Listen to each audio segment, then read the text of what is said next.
Oh. Oh, Ian. What's up, bro? Ay, bigay ko lang to, bro. Ay, alam mo to? Yeah, naayos ko na. Ano ito? Basta yung, di ba yung pinagawa ka sa akin? Yan. Sige, sige. Ay, sige, ako nang bala kay Ian. Bro, pasensya. Sige. Dito na lang tayo. Dito tayo. Puka.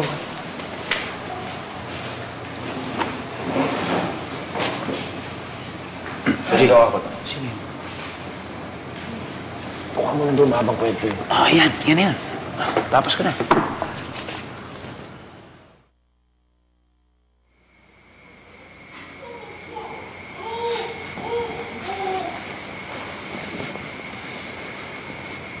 Ano pa oh? Kaya siguro di ko maalala itong pinapagawa ko sa'yo. Dami nasa isip ko eh. Si Joshua, si Joanna. Pero ngayon pa lang ang feeling ng both. Bilang asawa, bilang ama, mga failure. Actually, Paige, no naman eh. But the way I see it, you're doing everything naman eh. Ito to. Investment na to. You're doing this for them. Kasi di siguro mo na secured yung financial ano nila. You're doing everything, bro. You really think it's enough?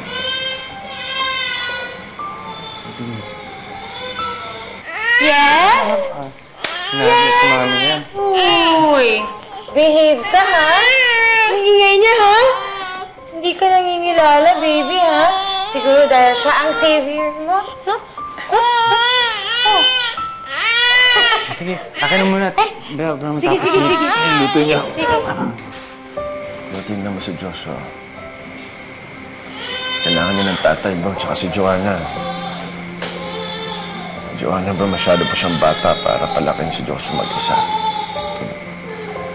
Pag wala na ako. TJ, wala lang, pare. Ano yung isip mo? TJ, wala nang pwedeng ama si Joshua kundi ikaw. TJ, mahal na mahal ka ng asawa mo. Hindi ko nakikita may kasama siyang iba bukod sa'yo. But I won't be here. I won't be here. Yes, baby! Come here. Come to mama. Ito naman siya. Sus!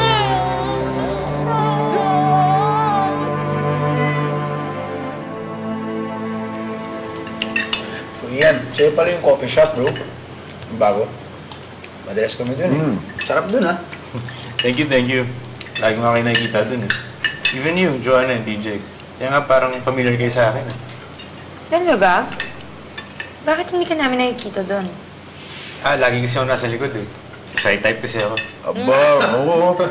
Type din niya na. Dalawa kayo ni Mrs. nagmamanage ng ano? Ng coffee shop? My wife died 5 years ago. Cancer. Sorry ba? Yeah, I'm sorry, bro. I didn't mean to... It's okay. We had 8 good years together.